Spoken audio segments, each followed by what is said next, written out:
জাতিসংঘ সাধারণ পরিষদের অধিবেশন একটি আন্তর্জাতিক ফোরাম যেখানে বিশ্ব নেতারা বার্ষিকভাবে গুরুত্বপূর্ণ বক্তব্য প্রদান করে থাকেন। 2025 সালের অধিবেশনে ইসরায়েলি প্রধানমন্ত্রী বেঞ্জামিন নেতানিয়াহু যখন মঞ্চে ওঠেন তখন শতাধিক কূটনীতিক সভাকক্ষ থেকে ওয়াকআউট করেন। এটি ছিল কেবল একটি কূটনৈতিক প্রতিবাদ নয়, বরং বিশ্ব জনমতের প্রতিফলন, একটি স্পষ্ট বার্তা যে গাজায় গণহত্যার জন্য দায়ীদের আন্তর্জাতিক মঞ্চে স্বাগত জানানো হবে না।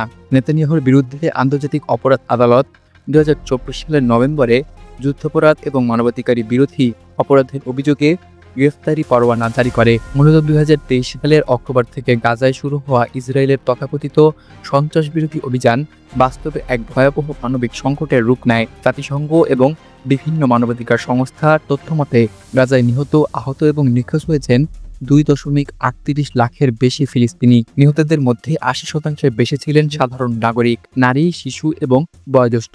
গাজার আবাসিক ভবন, হাসপাতাল, স্কুল এবং জরুরি সেবাসমূহ ব্যাপকভাবে ধ্বংসপ্রাপ্ত হয়েছে। এই পরিপ্রেক্ষিতে ফিলিস্তিনি কর্তৃপক্ষ বিশ্ব নেতাদের কাছে আহ্বান জানায় নেতানিয়াহুর ভাষণ যেন বর্জন করা হয়। নেতানিয়াহুর ভাষণের সময় অনেক কূটনীতিক প্রতিবাদের প্রতীক হিসাবে হঠাৎ করেই সভাকক্ষ ত্যাগ করেন। এতে আন্তর্জাতিক গণমাধ্যম এবং রাজনৈতিক বিশ্লেষকদের দৃষ্টি কেন্দ্রীভূত হয়। ব্রাজিলের প্রতিনিধি দল ঐতিহ্যবাহী ফিলিস্তিনি ক্যাফিয়াহ পরে উপস্থিত ছিলেন, যা একটি শক্তিশালী রাজনৈতিক বার্তা। মার্কিন প্রতিনিধি দল করতালির মাধ্যমে নেতানিয়াহুকে সমর্থন জানালেও ইউরোপ, ল্যাটিন আমেরিকা, আফ্রিকা এবং এশিয়ার বেশ কয়েকটি রাষ্ট্র ওয়াকআউটে অংশগ্রহণ করে। এই ঘটনাটি কেবল জাতিসংঘে নয়, গণমাধ্যম এবং সামাজিক যোগাযোগ মাধ্যমেও আলোচনার কেন্দ্রবিন্দুতে পরিণত হয়। ইসরায়েল কর্তৃক পরিচালিত সামরিক অভিযান গাজাকে এক প্রকার ধ্বংসস্তূপে পরিণত করেছে। একাধিক সূত্রে উঠে এসেছে প্রায় 90% আবাসিক ভবন ধ্বংস অথবা অচল অবস্থায়। অধিকাংশ মানুষ কমপক্ষে একবার গৃহহীন হয়েছেন। খাদ্য এবং পানি ও ঔষধের সংকট ভয়াবহ পর্যায়ে পৌঁছেছে। জাতিসংঘ এই অবস্থা উল্লেখ করেছে গণহত্যার মতো মানবিক বিপর্যয় হিসাবে।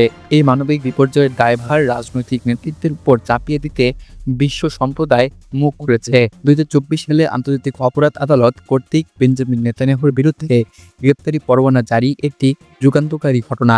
এই পরোয়ানায় বলা হয়, নেতানিয়াহু এবং তার সামরিক নেতৃত্ব সচেতনভাবে সাধারণ মানুষকে লক্ষ্যবস্তুতে পরিণত করেছেন। খাদ্য, ঔষধ এবং পানি সরবরাহে বাধা দিয়ে ইচ্ছাকৃতভাবে জনগণের বেঁচে থাকার অধিকার লঙ্ঘন করা হয়েছে। এসব অপরাধ আন্তর্জাতিক আইনে যুদ্ধাপরাধ এবং মানবতা বিরোধী অপরাধ হিসেবে গণ্য। এটি প্রমাণ করে বিশ্ব সম্প্রদায় এখন ইসরায়েলি রাষ্ট্রনেতাদের আইনের আওতায় আনতে আগ্রহী। বিশ্বের ইতিহাসে অনেকবার কূটনৈতিক ওয়াকআউট দেখা গেছে, তবে নেতানিয়াহুর ভাষণের সময়কার ঘটনাটি ছিল একটি অভূতপূর্ব এবং সাহসী পদক্ষেপ। এটি বোঝায় ফিলিস্তিনি জনগণের পক্ষে বিশ্বে সহানুভূতি বৃদ্ধি পেয়েছে। ইসরায়েল আর আগের মতো অনিয়ন্ত্রিত নীতির মাধ্যমে ছাড় পাবে না। গণহত্যার বিরুদ্ধে বিশ্ব রাজনীতিতে আন্তর্জাতিক জনমতের গুরুত্ব বেড়েছে। যদিও যুক্তরাষ্ট্র এখনও ইসরায়েলের পাশে অবস্থান করছে, তবে অনেক আমেরিকান নাগরিক, আইন প্রণেতা এবং প্রগতিশীল গোষ্ঠী নেতানিয়াহুর নীতির তীব্র সমালোচনা করেছেন। বিশ্লেষকরা বলছেন, মার্কিন সমর্থন অব্যাহত থাকলে মধ্যপ্রাচ্যে শান্তি স্থাপন অসম্ভব। আন্তর্জাতিক অপরাধ আদালত যদি পরোয়ানা কার্যকর করতে চায়, তাহলে মার্কিন রাজনৈতিক প্রভাব রোধ করা জরুরি। নেতানিয়াহুর ভাষণ বয়কট কেবল একটি কূটনৈতিক বার্তা নয়, বরং এটি একটি আন্তর্জাতিক বিবেকের জাগরণ। ফিলিস্তিনি জনগণের প্রতি সহানুভূতি এবং সমর্থন বিশ্বব্যাপী ছড়িয়ে পড়েছে। গাজায় সংঘটিত গণহত্যা এবং মানবাধিকার লঙ্ঘনের বিরুদ্ধে সোচ্চার হওয়া এখন কেবল রাজনৈতিক নয়, মানবিক দায়িত্ব। বিশ্ব সম্প্রদায়ের এই প্রতিবাদ যদি অব্যাহত থাকে, তবে একদিন হয়তো সত্যি দেখা যাবে যুদ্ধ অপরাধীরা নয়, ন্যায় বিচার পাবে বিশ্ব মঞ্চের জায়গা।